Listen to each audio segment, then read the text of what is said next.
السلام عليكم. في فيديو النهاردة هنعرف طريقتين نتخلص بيهم من مشكلة الريم الأبيض أو العفن الأبيض اللي بتكون عندنا على سطح المخللات بتاعتنا بعد ما بنخللها ونيجي نفتح عليها. يا ريت لو أول مرة بتشوفوني ما تنسوش تعملوا لايك للفيديو وتشتركوا في القناة وتفعلوا جرس الإشعارات على الكل. وتعالوا بينا نسمي الله ونبدأ الفيديو بتاعنا ونشوف هنحل المشكلة دي ازاي. السلام عليكم، ازيكم عاملين ايه؟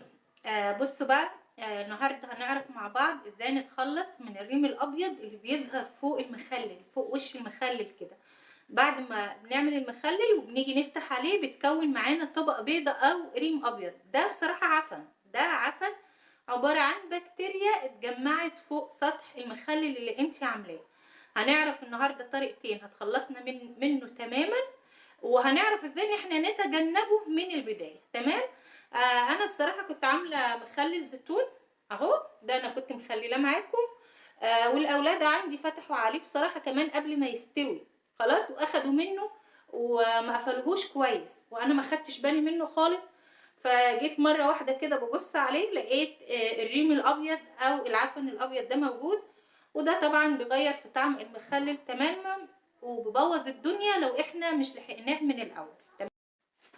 تعالوا بقى كده نتعرف على اول طريقه هنتخلص بيها من طبقه الريم الابيض او العفن الابيض اللي ظهر عندنا ده، والطريقه التانية برضو هنتعرف عليها داخل الفيديو. يلا بينا. واول طريقه معانا هنجيب حله بقى كده ونحط فيها مقدار من الميه وهنرفعها على النار لحد ما تغلي معانا. لحد بقى ما الميه بتاعتنا تغلي هنقوم جايبين الزيتون اللي عندنا ومفضيينه في طبق بلاستيك زي ما انتم شايفين كده، او في اي طبق عندك يكون واسع. وبعدين هنبدأ نغسل الزيتون اللي عندنا، نغسله كويس جدا، اغسلي وصفي لحد لما تتخلصي من اي ريم ابيض موجود عندك وتلاقي الزيتون نضف معاكي تماما. خلاص زي ما احنا شايفين كده بالظبط، ممكن تغسليه في مصفى على طول مفيش مشكلة. هنا بقى المية بتاعتنا بعد ما غلت، انا هنا غلطت غلطة كبيرة قوي وما حبيتش ان انا احذفها من الفيديو علشان تاخدوا بالكم منها. ان هنا جبت مية بتغلي وحبيت ان انا اعقم البطرمان، ونسيت خالص ان البطرمان عندي بلاستيك، وبعدين تفاعل مع المية السخنة وساح وباظ مني تماما. فطبعا ما ينفعش نحط مية مغلية تعقمي بيها الا اذا كانت البطرمانات عندك ازاز. تمام. فانا هنا جبت مية مغلية وبعدين بدأت أعقم في البطرمانات اللي عندي. طبعا أنا كان عندي بطرمانات إزاز فطلعتها وجبتها علشان أستخدمها. فكوني حريصة جدا إنك ما تحطيش مية بتغلي أو مية سخنة في أي برطمان بلاستيك عندك، لأن ده هيسبب لك مشكلة. المية السخنة أو اللي بتغلي بتتفاعل مع البلاستيك، وزي ما انتم شفتوا كده البطرمان باظ خالص وما بقاش نافع، القاعدة بتاعته باظت تماما. ده هنا البطرمان التاني برضو بدأت ان انا اعمل له عملية تعقيم. تمام. طبعا زي ما احنا شايفين كده الموضوع سهل وبسيط خالص. يفضل طبعا ان احنا نعمل اي مخلل في بطرمانات ازاز. طب لو هنعمل في بلاستيك نعمل ايه؟ هقول لكم برضو. هنا جبنا البطرمانات بتاعتنا وعبينا الزيتون زي ما انتم شايفين بالشكل ده كده. تمام. هبدأ بقى اجيب المية بتاعتي وهبدأ ان انا اعمل المحلول الملحي اللي عندي زي ما انتم شايفين كده، كوباية كبيرة من الملح. تمام. طبعا المية لسه سخنة، ربع كوباية من الخل ومعلقتين كبار مليانين من السكر. هبدأ اقلب كويس جدا زي ما قلت لكم المية لسه سخنة، يعني انا نزلتها من على النار كده 5 دقايق بس هديت شوية، وبعدين ضفت الملح والليمون. ضفت الملح والخل والسكر. تمام. ما ضفتش ليمون، انا اسفة. ملح وخل وسكر بس. قلبت كويس جدا وبعدين هبدأ بقى ان انا اضيف المحلول الملحي او المية اللي انا عملتها دي للبرطمانات اللي عندي، وظبطي طبعا الحدق زي ما انتي حابة. عايزة اقول لكم ان انا استخدمت ملح خشن او ملح اسمه ملح صخري بتجيبيه من عند العطارين، او ملح خشن مالي المحلات كلها. تمام. المفروض بقى دلوقتي ان انا هبدأ اضيف المية بتاعتي للزيتون. لكن قبل ما اضيف المية للزيتون حابة اقولك ان انتي لو هتستعملي بطرمانات بلاستيك بعد ما تغلي المية لازم تسيبي المية لما تهدى معاكي تماما. ما ينفعش ابدا تضيفي مية سخنة او مية بتغلي في برطمان بلاستيك ابدا. خلاص تسيبي المية تهدى معاكي تماما تمام. وبعدين تبدأي تضيفيها لو هتستخدمي برطمان بلاستيك، تمام. انما هنا البرطمانات ازاز، فانا ضفت المية سخنة، مفيش اي مشكلة خالص كانت بالنسبة لي.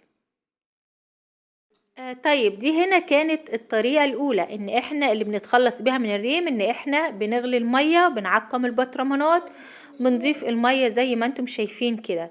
طب ايه هي بقى الطريقة التانية اللي انت ممكن تستخدميها من غير ما تغلي المية خالص، من غير ما تعملي اي حاجة؟ الاول عايزاكم تشوفوا، بصوا تفاعل المية مع الملح مع الخل والسكر. بصوا شايفين التفاعل؟ بجد حاجة تحفة جدا، يعني تعقيم وتفاعل ما شاء الله. طبعا ده بسبب المية، ان احنا غلينا المية والمية كمان سخنة. فيفضل انك تعملي المخلل دايما في بطرمانات ازاز زي ما انا قلت. عاجبني شكلها قوي وهي بتفور بالشكل ده.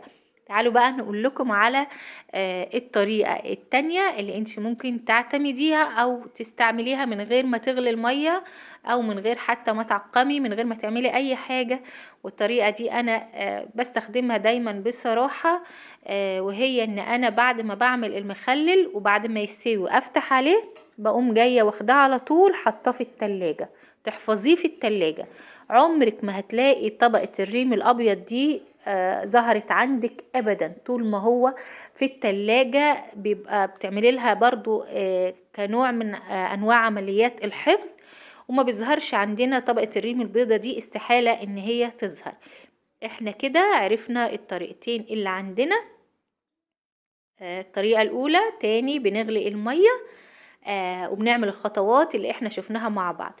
عايزة اقولك هنا بقى والطريقة التانية ان انتي بعد ما بتفتحي على البطرمان على طول المخلل يستوي معاكي، بتاخديه وتحطيه في التلاجة. عايزة اقولك هنا بقى ممكن تقدري تضيفي طبقة من الزيت على وش المخلل عندك، علشان تعملي عازل، تعزلي الهواء عن المخلل، وتقدري ان انتي تقفليه بالشكل ده، لكن تقفليه برضو باحكام، فده متروك ليكي انتي. فبصراحة انا هقفله زي ما هو كده وما هضيفش طبقة من الزيت. لكن يفضل انك تضيفي طبقة من الزيت لو انتي حابة. الزيت بيخليه دهني شوية، ولما بتيجي تخرجيه كده بتلاقي الزيتونة نفسها بتلمع وشكلها حلو قوي. لكن انا عشان عندي مشاكل مع الزيوت ومع السمنة والكلام ده، فانا هقفل عليه زي ما هو كده، وهسيبه يكمل التخليل بتاعه عادي جدا، مفيش اي مشكلة. اقول لكم بقى كده احنا وصلنا لنهاية الفيديو بتاعنا، وان انا بحبكم جدا جدا، وان شاء الله كده يا ربي تكونوا استفدتم من الفيديو، وان شاء الله نتقابل في وصفات تانية كتير. اقول لكم مع الف سلامة وباي باي.